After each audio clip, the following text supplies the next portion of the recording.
अखंड स्थितीचा निर्धारू श्रीमंत योगी आता छत्रपती शिवराय जगाव कसा छत्रपती शिवरायांनी शिकवला, मारावं कसं शंभूराजांनी शिकवलं आणि वागावं कसं हे संत समाज सुधारकांनी शिकवलं। आता आपल्याला फक्त संत समाज सुधारकांच्या मार्गाने वागायचंय।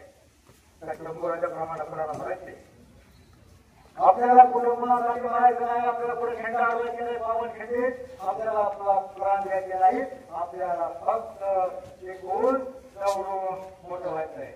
मानव जीवनामध्ये दोनाच प्रकारे मोठा होऊ शकतो। इथे प्रकारे एक तर शिकवून शिकवून म्हणजे शिक्षण, आता तुम्ही रोज शिकताय आणि सवरून म्हणजे सवरून सकारात्मक अर्थाचे जेवढे शब्द सत्य सदाचार संयम सुविचार प्रत्येक विचारामध्ये प्रत्येक सुविचारामध्ये माणसाचं जीवन बदलण्याचं सामर्थ्य असतं। एक चांगला विचार घेऊन जगण्याचा वागण्याचा प्रयत्न केला तर तुमच्यातला प्रत्येक जण मोठा चांगला आणि यशस्वी माणूस होऊ शकतो। हा विश्वास देण्यासाठी संत निरोबाना गिरीतर्फे मी तुमच्या समोर हजर आहे। बऱ्याच मुलांना असं वाटतं, अरे मित्रा हे बघा मी काळा मी कसा मोठा होणार, काळाही मोठा होणार, काळ्यापेक्षा मुंगा मोठा सांगू तुम्हाला कारण एक तुमच्या पुढे जिवंत उदाहरण सांगतो। आपल्या भारताच्या राष्ट्रपती कोण? द्रौपदी मुर्मू। त्याचा वेळ गोड आहे का? कोणत्या जातीचा जन्मल्या?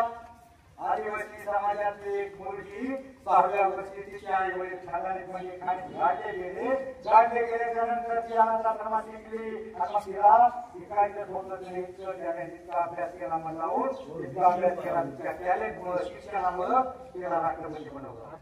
हे तिचे अब्दुल कलाम नाव माहिती कोण होते? एक मुस्लिम समाजाचा मुलगा पण कोणत्या समाजात जन्मलोय, देवाने आपल्याला कोणता कलर दिलाय हे आपल्या हातामध्ये नसतं, पण जन्मल्यानंतर शिकून सवरून कसं मोठं व्हायचं हे नक्की आपल्या हातामध्ये आहे। एक म्हणजे अब्दुल कलाम 5वी पर्यंत त्यांना खायला मागलं होतं, 5वीला गेले पेपर टाकायला लागले, प्रत्येक घरोघरी पेपर टाकायचे पैसे मिळतील त्याच्यातून शिक्षण करायचे आणि एखादा पेपर जर उरला तर त्या पेपर मधला अख्खा पेपर वाचायचे, त्या पेपर मधला लेख वाचायचे आणि त्या पेपर मध्ये वाचून त्यांच्या डोक्यामध्ये प्रकाश पडला आणि मग त्यांनी संशोधन केंद्रामध्ये प्रवेश केला आणि संशोधक म्हणून राष्ट्रपती म्हणून भारताचे श्रीमंत झाले। त्याच्यानंतर प्रतिभाताई पाटील ती पाटील घराण्यात होती पण ती शिकली होती म्हणून ती राष्ट्रपती झाली। मग तुम्हाला काय केलं पाहिजे? शिकून सवरून मोठं एकच मार्ग आहे। तुम्हाला एक नाव माहिती आहे? कोण आहे? कोण आहे? नाव बघतो मला सांगा। एका आदिवासी समाजातील मुलगी मेघराज जायची 15 जायची त्या खेड्यात तुम्हाला माहिती किती वाटा नव्हता आणि शेळ्याचा रोडचा कडला या बाजूला त्या बाजूला शेळ्या पळत गेल्या आणि ती मुलगी शेळी मागं पडली आणि त्या गावच्या तामिळनाडू मधल्या एका शिक्षकानं पाहिलं आणि मुलगी किती वाढण्यासाठी पडली आणि मग त्या शिक्षकानं शाळेमध्ये तिला पाहिजे स्पर्धेमध्ये तिचं नाव नोंदवलं, शाळेमध्ये पहिली आली, तालुक्याला जिल्ह्याला राज्यामध्ये देशामध्ये तिला पदक मिळवलं। पण ज्या वेळेला ती आंतरराष्ट्रीय स्पर्धेमध्ये गेली त्यावेळेला सतत 2 वर्ष तिचं पदक फक्त 9 सेकंदावर नव्हतं। किती सेकंदावर?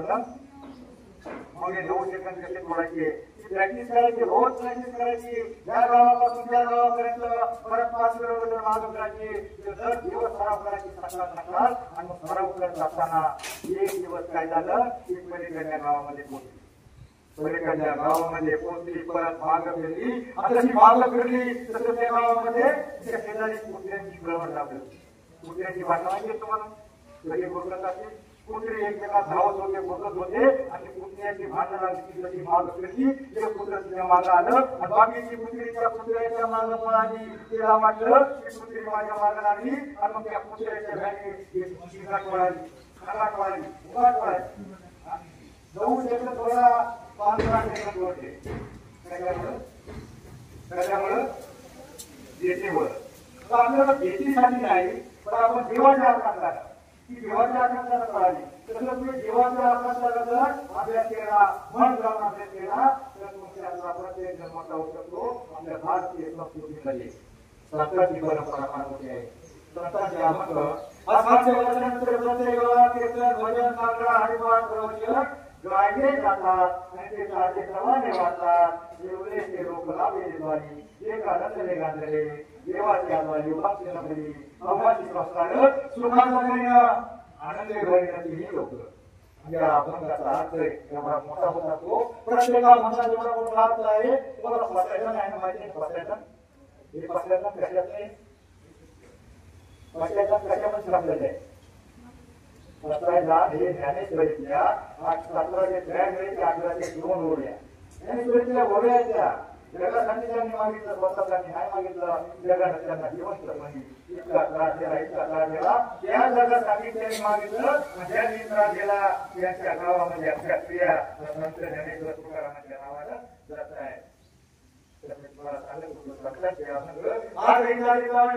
प्रत्येक कुठल्या डोक्यामध्ये बसत नाही आमच्या सत्तापेक्षा प्रत्येक विचार आहे प्रत्येकपेक्षा 12, 15, 16 विचार आहे पण भानगड काय झाली सर ही जरा जास्तच विचार आहे जे चांगलं ते त्याच्यापर्यंत पोहोचत नाही पोहोचलं त्याचे डोक्यात येत नाही स्वतःच्या अभंग स्वतःच्या याच्यामध्ये स्वतःच्या वाङ्मयामध्ये फक्त अभंग नसतात त्याच्यामध्ये पदे दोहे ओव्या श्लोक गवळण भारूड अनेक प्रकार आहेत आणि त्याच्या चाली त्या विजेच्या गाण्यापेक्षा कितीतरी चांगले आहे विजेला काय गाण्यातलं लोक काय वाईट वाईट गाण्याची गाण्यातलं हे गाण्यातलं विजेला मंगळा लागले मुळे म्हणतात सकाळच्या अभंगाकडे तुम्ही आधी पाठवायला जाऊन आधी म्हणा नाचून बघा तुम्हाला जीवन बदलेल अभंग म्हणून अभंग या शब्दाचा अर्थ आहे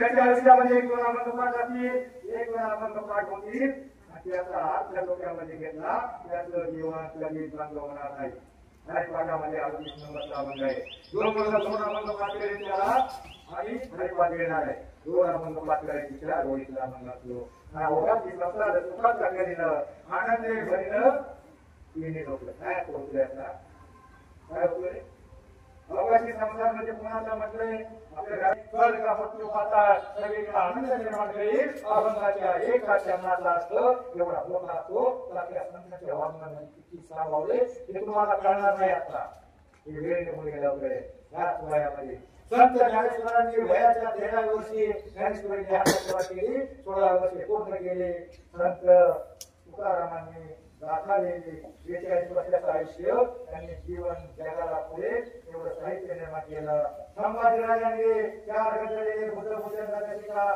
वयाच्या 14व्या वर्षापर्यंत 4 गंधलेले याच वयामध्ये तुमच्या डोक्यामध्ये अभंग जर घुसला तर तुमचं जीवन भंग होणार नाही नाहीतर या कलियुगामध्ये उलटवलाय सगळीकडे आग झाली भडका उडालाय त्या जवळ येते त्या आगीमध्ये तुम्ही भस्म होणार आहात तुम्हाला वाटायचे ना त्याला एकच पर्याय आहे संतांचे विचार बघा आग लागली आतमध्ये आले आग्नी आतमध्ये पुढेमध्ये आली पाडत बाहेर घेतले अन्नामध्ये ते पाडत बाहेर गेले जाताना वाजवा भडकलाय जगामध्ये सगळीकडून भडका होणार आहे तो भडका जवळ येतोय त्या आगीमध्ये ते पाडत जळून खाक होणार आहे मला सांगा ते पाडत कसं वाचणार आहे आज जवळ येते भडका होणार आहे मनवा बसलाय आणि मग त्याच वेळेला त्या आगीमधून एक वाघोबा येतो तो पूर्ण भोगलेला असतो त्याला ते पाडत आल्या आगीच्या बाहेर आल्यावर त्याला ते पाडत पाहिलं आणि पाडत पाहिल्यावर तो त्या पाडसागराचा त्याची शिकार करण्यासाठी जाणार आहे आणि शिकार करण्यासाठी जाणार असताना आता मला सांगा तिकडून आग येते तिकडून वाघोबा आहे ते पाडत कसं वाचणार आहे का त्याच्यात दुष्काळात 13 महिना ते पाडसाला बघून एका झाडावर एका भिकाऱ्यानं त्या पाडसावर बाण घातलेला आहे त्या पाडसावर नेम घातलेला आहे आता मला सांगा तिकडून मानवा येतोय आज भाजपा उडालाय तिकडं वाघोबा त्याच्यावर टमलाय तिकडून भिकारी टमलाय मला सांगा ते पाडस कसं वाचणारे ते पाडस म्हणजे तुम्ही आहात मोबाईल मध्ये दरवाजामध्ये बसून मोबाईल खेळणारे तुम्ही तुमच्या डोक्यामध्ये मोबाईल करून काय नाही पण तुमच्या दरवाजामधून मोबाईल खेळणारे तुम्ही आणि हरणी म्हणजे तुमची आई आतमध्ये टीव्ही मध्ये व्यस्त तुम्ही मोबाईल मध्ये बसता भटका उडत आहे तुम्ही कसं वाचणार आहे मला सांगायला काय भाग आहे का काही होऊ शकतं का? वाचणार आहे का मुलींनो? काय मध्ये माहिती आहे का तुम्हाला? तुम्ही जर वाचला असेल थोडं गुगलला सर्च केला असेल तर तुम्हाला याचं उत्तर सांगेल. संतांचे विचार वाचला. तुम्हाला माहिती आहे वाघोबा येतोय, पाऊस आलाय, एखादी टाकलाय, त्याच वेळेला ते वाचलं मुलांनो निसर्गाचा चमत्कार होतो. संस्काराचा परमात्म्याचा चमत्कार होतो, निसर्गाचा चमत्कार होतो. त्याच वेळेला स्वतःचा वारा होतो, स्वतःचा वारा भोंगावर जवळ येतो, विलांचा कडकडाट होतो, विलांचा कडकडाट होतो. त्या विलांच्या कडकडाटानं त्या शिकाऱ्याचा हात जो नेम झाला बाण मारला तो हात फायबर होतो आणि तो बाण जरच घेणाऱ्या वाघावर लागतो. त्या बाणानं वाघोबा मरतो, वीज पडून शिकारी मरतो आणि पाऊस सुरू झाला. विलांच्या कडकडानंतर अख्खा वनवा भिजून जातो. वाचलो का नाही? वाचलं का नाही? तो हा पाऊस कोणता? हा शिकारी कोणता? हा वाघोबा कोणता? कोणता वाघोबा काय माहिती? मग सापडण्याचं शेवटपर्यंत सांगा.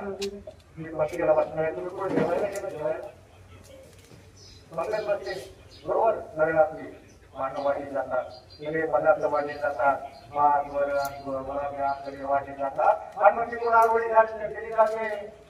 मग तुम्हाला काय दिलं? लोक दिलं म्हणजे तुम्हाला परवानगी दिली जाते. काय लोक म्हटलं माहिती का? लोक म्हणाला मी विनंती करू गणपती विद्यालया अज्ञान द्वारुणे बुद्धिमतीचे आराध्य मुळे चिंता दुःख क्लेश बहु क्लेशांतरा पाठवी एवं भागजनायका गणपते भक्ता बहु तोषवी बोला पुंडलिका वरदे महाविष्णु श्री ज्ञानदेव पंढरीनाथ महाराजची जय. मंगलमूर्ती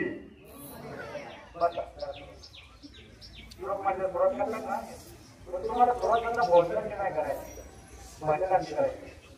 तुम्हाला भजन पदे डोळे बोलण्या श्लोक अभंग गवळण भारूड याच्यात झाले. आजच्या सिनेमा पिक्चरच्या गाण्यापेक्षा चांगले असतात हे दाखवण्यासाठी मी तुम्हाला भोजन प्रश्न देणार आहे. आपल्या वाङ्मयात तुमच्या घरामध्ये बघा आपली भारतीय संस्कृती म्हणजे विविधतेने संस्कृती. आपल्याकडे नंदीबैलाला वासुदेव आगळा पागळा बऱ्याच प्रकारचे अभंग आहे. बघा रात्रीची वेळ होते आणि रात्रीच्या वेळी पिंगळा माहिती आहे तुम्हाला? पिंगळावर तो पाचल्या वेळेला आणि अभंगामध्ये कीर्तनामध्ये महाराज लोक गायला लावतात. पिंगळा महाद्वारी बोल बोल तो देखा पिंगळा महाद्वारी. बोला मराठी मीडियमची मुलं म्हणतात संपूर्ण पिंगळा महाद्वारी बोल बोल तो देखा पिंगळा महाद्वारी.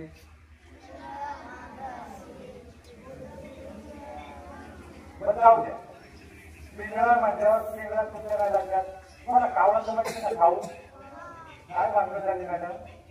आमच्या महाराष्ट्रामध्ये बरोबरी आजीनं आईनं लहान मुलं जर जेवत नसलं ना मग त्याला एक घास कावूचा एक घास पाहूचा असं बाहेर त्याला कावळा लागायचं आणि एक घास कावूचा म्हणून त्याला पळत राहतात. तुम्हाला सांगतात तर तुम्हाला ते खात नाही ना एक घास कावूचा. कावूचा म्हणजे तो ओढणारा कावळा त्याने लहानपणी आजीकडून ऐकलेला असतो आणि पाहिलेला असतो. मग काय होतं? नेमकं ते इंग्लिश मिडियमला टाकतात. त्याचा बाप मला फायदा येतो. नेमकं इंग्लिश मिडियमला टाकतात आणि इंग्लिश मिडियमला आल्यावर टीचर त्याला शिकवता ही ओढ देऊ खाऊ खाऊ म्हणजे काय देऊन देते. मग त्याला प्रश्न पडतो.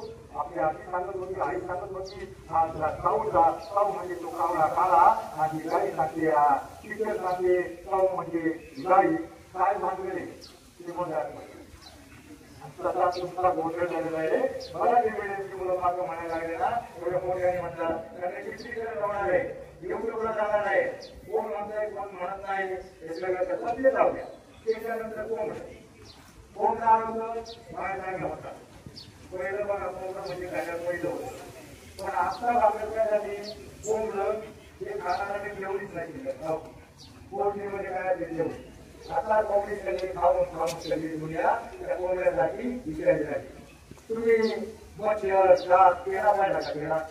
पेढा बघा श्वास ती पाल चुकीला घाली विंचू त्या किडीला घालतो पाहिले काय दिवस पाल मला किडे घाले विंचू किडे घाले आणि दोन्ही पण विंचू पण आणि पाल पण तिथे बाहेर पडून घेतले ना आणि कोंबडीनं पाहिजे सब परिस्थितीमध्ये येऊन गटत आता विंचू किती विचारली पाल किती विचारली ही पाल कोंबडं झालं आणि ते कोंबडं माणूस झालं माणूस किती विचारली माणूस बिघडत चाललाय ना समाज व्यवस्था कुटुंब व्यवस्था तो म्हणता नाही ना कारण आपला हा केल्यामुळे माणसामध्ये पटूचे विचार वाईट विचार का मागल्या वेळेला कोरोना आला पाहिला कोरोना कोरोनामध्ये 99.99% माणसं मांसाहार करणारी ज्यांची तब्येत नाही गरजेचे ठरे यांच्याकडे लय पैसा आहे असे गेले मोठ्याची गरीब गेला नाही बेकारी केला नाही शेतकरी केला नाही आपला वारकरी केला नाही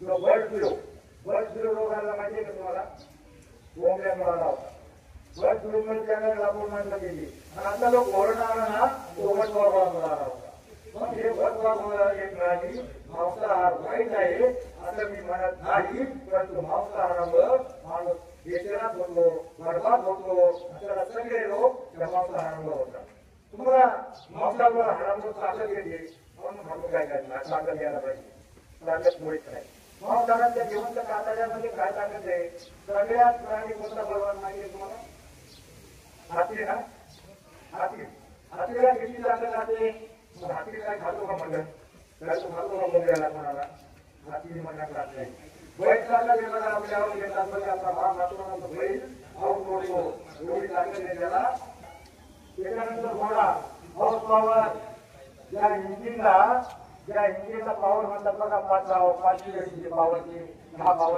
हॉर्स पॉवर म्हणजे त्या घोडा कपडा असतो त्या घोड्याला किती ताकद लागतो किती बनतो तो हा घोडा मांस खात नाही कोंबडं खात नाही किंवा काही खात नाही मग ताकद मटणामध्ये मुळीच नसते खाणामध्ये ताकद मुळीच नसते त्यामुळे मांसाचे रोग पुढे करताना चरबी कोलेस्टेरॉल आणि मग त्याच्यानंतर जे रोग येतात मधुमेह रक्तदाब बीपी शुगर हे सगळ्यात लंबू आहे ते मांसाहारामध्ये आहे म्हणून आमच्या वारकरी संप्रदायामध्ये आमचा वारकरी त्याच्यातले 90% मानकरी आहे काही देशाचे खातात पण 90% मानकरी आहे अशा वारकऱ्याला 70-80 वर्षाचा शेतकरी झाला ना शेतामध्ये कष्ट करतो त्याला त्याची पीक होत नाही शुगरची गोळी घ्यावं लागत नाही त्याचं कारण शाकाहारी आहे मग शाकाहाराबद्दल जाऊ द्या मी आपला जो विठ्ठल आहे मला सांगा देव आहे का नाही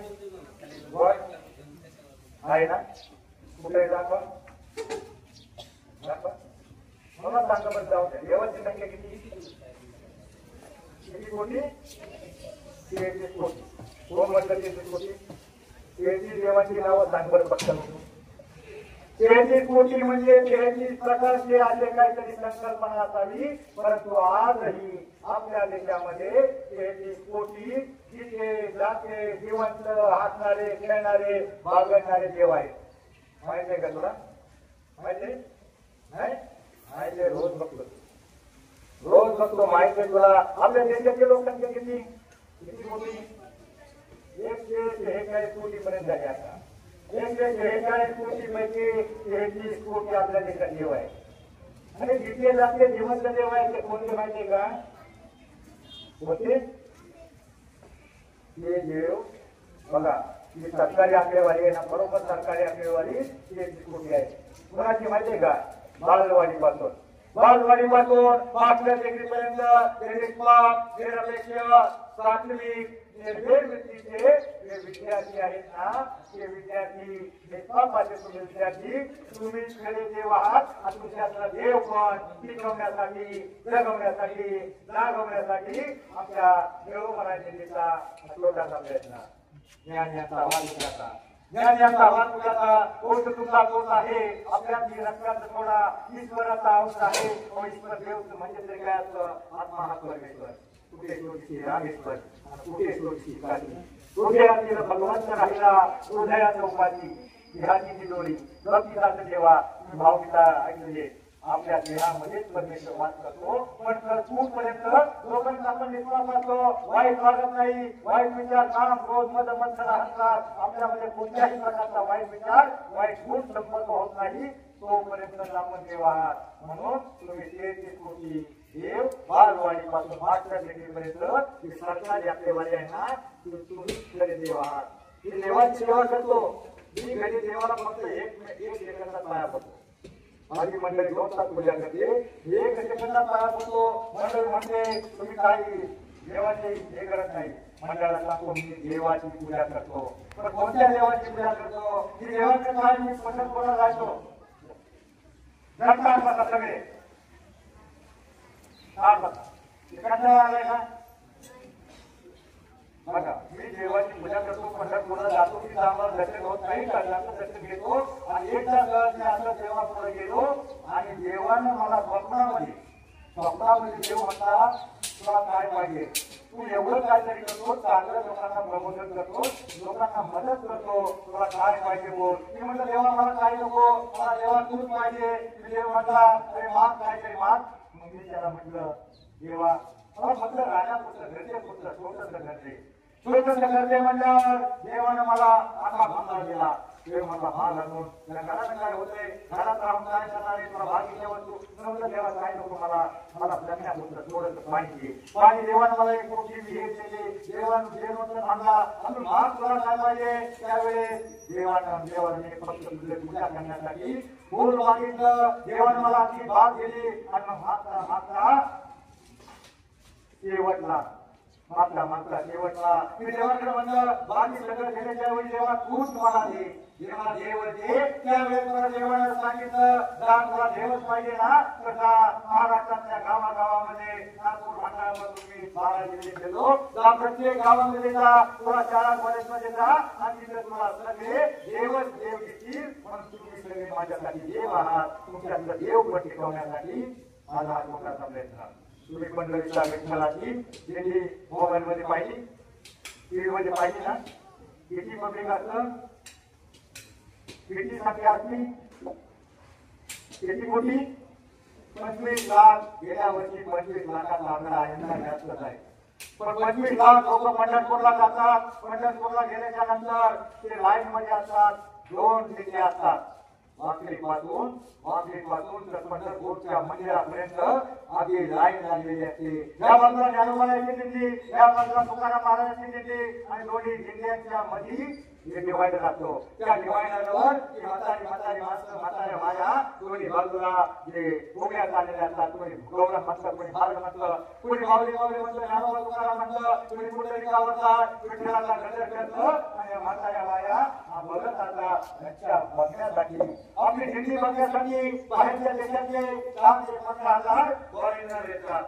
बाहेरच्या देशातले लोक येतात ते गोरे लोक आपल्यासाठी आपण त्या बाया त्या महिला आमच्या म्हाताऱ्या बायाच्या मागून लोकांना बघतात. आमच्या म्हाताऱ्या बाया घरात गेलेले असतात आणि त्या वरचे टोळाचा मोठे असतात आमच्या मागून बघतात. त्यांना नवं लागतं ते बोलत असतात अरे या लोकांना एवढा आनंद त्यांना एवढा आनंद काय मिळतो. ही लोक बाकी आपल्यातली ही लोक एवढी नाचतात आनंदाने बेहोश होतात एवढी तुकाराम म्हणतात त्यांना काय आनंद मिळतो नेमकं त्याच्यामुळे आनंद मिळतो. त्यांना नवं वाटतं आपली एका शेजारच्या मुलीला ती मोठी मस्ती पाहण्याची आपल्या देवाली ती म्हणती हो वंडरफुल आपली म्हातारी गावची बाई म्हणती अरे बाबाने हे वंडरफुल नाही पंढरपूर आहे. बाहेरच्या देशातल्या लोकांना फॉरेनर लोकांना आपल्या संस्कृतीचं नवं वाटतं आणि आम्ही लोकांमध्ये घेत नाही. ही खरी लोकांची काय अभंगाच्या तारी अभंगाचा अर्थ चांगला असतो ते तुम्ही लोकांमध्ये घेत नाही. तुम्हाला डीजेच्या तालावर आता आपल्याला वेळ बोल आहे डीजेच्या तालावरची गाणी डीजेच्या तालावरती अभंगाला असतात बरोबर. मला सरळ नको तुकाराम महाराजांचा चालू नको तुकाराम महाराजांचा अनुभव आपल्या तिकडे आहे. आंदोलनिया सोडा तुकाराम आकाशाय वडा तुम्हाला कोणता पाहिजे माग म्हणा सोडू नको टाळ वाजवी पाटामधलं पाणी रान पागला संग गातो तुझी विठ्ठला गाणी विठ्ठल नामाची शाळा भरली विठ्ठल विठ्ठल जय हरी विठ्ठल म्हणा विठ्ठल विठ्ठल जय हरी विठ्ठल विठ्ठल विठ्ठल विठ्ठल विठ्ठल मोठ्याने टाळ्या वाजवा आणि मोठ्याने म्हणा त्याच्या मात्र शास्त्रीय कारण आहे तुमच्या प्रकृती शास्त्रीय लागतो विठ्ठल विठ्ठल जय हरी विठ्ठल विठ्ठल विठ्ठल विठ्ठल विठ्ठल विठ्ठल विठ्ठल विठ्ठल विठ्ठल आता त्यांनी खरोखर जोरात टाळ्या वाजवल्या त्याच्या हाताला झेंडे झाले का नाही आता झेंडे झाले ना शास्त्रीय कारण सांगतो शास्त्रीय कारण सांगतो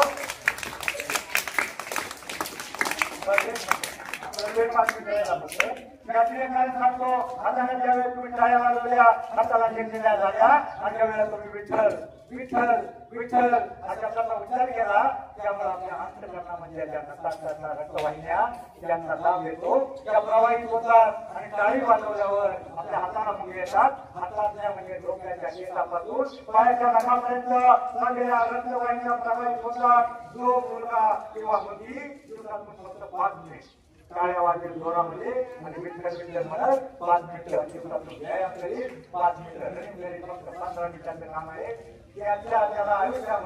त्याला आयुष्यामध्ये बीपी शुगर मधुमेह रक्तदाब कोलेस्ट्रॉल सर्दी किंवा अटॅक बघा अटॅक येतो बघा 25 वर्षाच्या मुलाला अटॅक येतो काय येतो हातात फिरत नाही व्यायाम करत नाही जे करायचं ते करत नाही वैदिक संस्कृती मोबाईल मध्ये टीव्ही मध्ये येतं आणि बघून एखादी सीट फक्त लॉक होते एक सीट लॉक होते आणि आपण म्हणतो अटॅकाला का आला आपल्या व्यायाम नाही आपल्या जे विठ्ठल म्हटलं टाळ्या वाजवल्या 5 मिनिटं रनिंग केली 5 मिनिटं काम केलं मला 20 मिनिटं जर व्यायाम केला ना आयुष्यामध्ये तुम्हाला बीपी शुगर रक्तदाब मधुमेह कोलेस्ट्रॉल कॅन्सर काहीच होणार नाही मग मी तुम्हाला फक्त आता 1 मिनिटाचं काम तुम्हाला 5 मिनिटं राहिल्या 1 मिनिटाचं काम करणार का 1च मिनिटात तुम्हाला मोठं व्हायचं ना 1च मिनिट फक्त मला सांगा तुम्ही शाळेत येताना कितीला देवाच्या मना पडून देता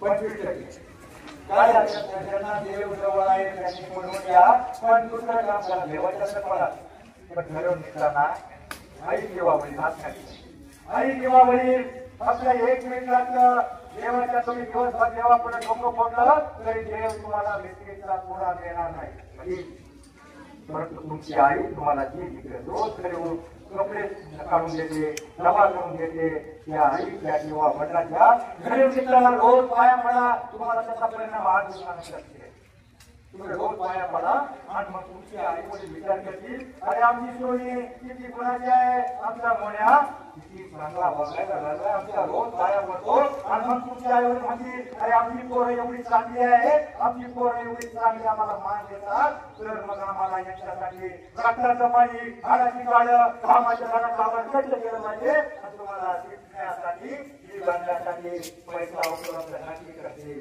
1 मिनिटाचं काम आहे मला सांगा मित्रांनो सगळे करणार का नक्की एवढं काम केलं ना तुम्ही नक्की मोठे व्हाल आणि आता फक्त तुम्हाला 168 तास किती दिवसाचे 7 दिवसात 24 सप्टेंबर 168 बरोबर 24/7 168 168 तासापैकी तुम्ही फक्त 1 तास रविवारच्या सुट्टीमध्ये जो तुम्ही मोबाईल मध्ये फालतू घालवता जो टीव्ही मध्ये घालवता जो तुम्हाला इकडे बेकारमध्ये करता फक्त 1 तास तुम्ही जर घालवला ना आयुष्यात जर तुमचं जीवन सुधारलं नाही तर बॉन्डवर लिहून दे त्या 1 तासामध्ये तुम्ही फक्त याला देव जवळ आहे त्याच्या गावामध्ये हरिपाठ होतो 1 किलोमीटरच्या आतमध्ये त्याच्या जवळ हरिपाठ होतो त्याने हरिपाठाला आपल्या बापाला आजोबाला घरात कोणीतरी वाईट वागत असेल त्याला तेव्हा जर नाही जमलं माझ्या भावाला घेऊन जा पण फक्त आठवड्यातला 1 तास तुम्ही हरिपाठाला जाऊन बघा आणि मग त्या हरिपाठामध्ये काय म्हणतात हरिमुखे म्हणा ते म्हणत असताना मागं पुढे होतो त्याने व्यायाम होतो त्याने बोलता येतं गाता येतं आणि बोलणं नाही शिकतो आणि मग तुम्हाला पुढे इंटरव्ह्यू जायचं असेल त्याला हरिपाठ पाठ होईल त्याचे आधी 2 अभंग पाठ होतील त्याला बोलता सुद्धा येईल इंटरव्ह्यू मध्ये तुम्ही त्या ठिकाणी सतेज व्हाल म्हणून तुम्ही 168 तासापैकी फक्त 1 तास जर तुम्ही हरिपाठामध्ये घालवला आणि 2 पाच अभंग पाठ केले तर तुमचं जीवन कधीच बंद होणार नाही. आणि मग शेवटला मला वाटतं वेळ संपत आलेला आहे.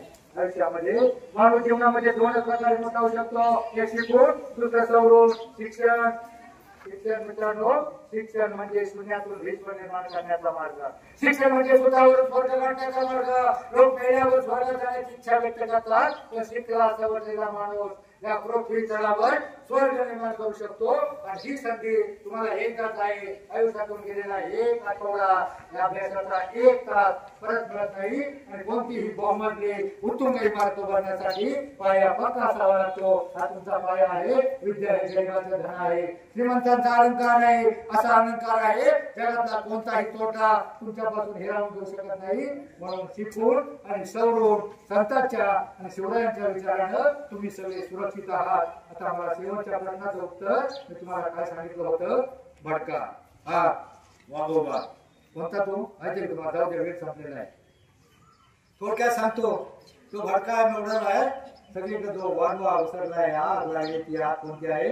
समाजामध्ये अत्याचार, अनाचार, दुराचार, व्यभिचार, लहान लहान मुलीवर बलात्कार होतात. सगळीकडून भडका उडालाय. अनाचार, दुष्ट प्रवृत्ती वाढत चालली आणि ती सगळ्यांना गिळंकृत करण्यासाठी जवळ जवळ येत चालली आहे. आणि तुम्हाला वाघोबा कोणता माहित आहे. वाघोबा म्हणजे तुमचा एखादा वाईट मित्र. अरे हा पोरगा किती चांगला वागतोय, चांगला अभ्यास करतोय, त्याला भिजवायचं, त्याला आपल्या बरोबर खायला प्यायला शिकवायचं. आपल्या मित्राचा पोरगा आहे, मग याच्या पुढे आपल्याला आयुष्यभर खायला मिळेल. मग तो वाईट मित्र म्हणजे तो वाघोबा. आणि शिकार म्हणजे कोणती शिकार, तर वाईट शिकार. वाईट जे छंद आहे, दारू, गुटखा, जुगार, जंगली रमी खेळणं, भाई मोबाईल मध्ये जे येतं ना, तुम्हाला 5 लाखाची बक्षीस लागला. मुलांना मोबाईल मधलं बक्षिसाचं, प्रलोभनाचं कोणतंही ऍप ओपन करू नका. कारण फुकट मध्ये कोणी 5 पैसे सुद्धा देणार नाही.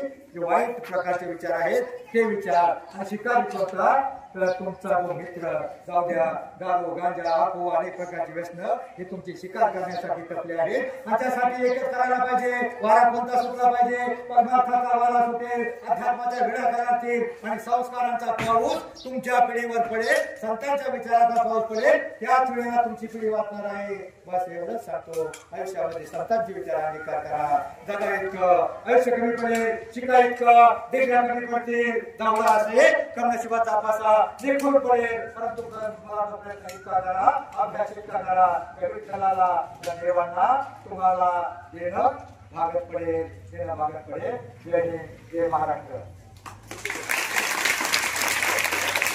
एक प्रश्न विचारतो. पुस्तक देणारे तुमचे नाव लिहून बॅलरी ठेवायचं आणि पाठवायला मिळणार आहे. एक प्रश्न आहे. छत्रपती बक्षीस आहे. कोण सांगतो. धन्यवाद. टाळ्या वाजवत राहा.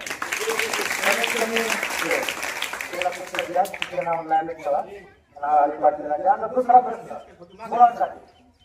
मुलांसाठी बघा. तुमच्या आवडीचा प्रश्न. तुमच्या मती गेली, मती विना नीती गेली, नीती विना वित्त गेले, वित्ता विना शूद्र खचले. सांगा प्रश्न. वेळ संपला. नाही तुम्हाला मग याला 2 प्रश्न विचारतो. तुमच्या आवडीचा. तर आंबेडकर आणि महात्मा फुले यांच्या मुलांचे नाव काय. महाराष्ट्र म्हणजे ते गरजेचे सर त्या डोक्यात बसत नाही. आता नवल्या जन्माच्या तुम्हाला मेहनत करायचंय का. आई पाठा बांधला, एक एकामत पाठ करा, एक एकामत पाठ करा आणि तर तुमचं जीवन वाचणार आहे. नाही तर तुला ते सांगण्याचे घ्या. धन्यवाद. आपली निष्काम सेवा केली त्याबद्दल मी त्यांचं प्रथम विद्यालयातर्फे स्वागत करतो, आभार मानतो. त्याचबरोबर भोसले सर यांना मी विनंती करतो की त्यांनी मेंढुले महाराज यांचं श्रीफळ आणि गुलाबपुष्प सत्कार करावा. स्थापना सर यांनी करावा असं मी त्यांना विनंती करतो.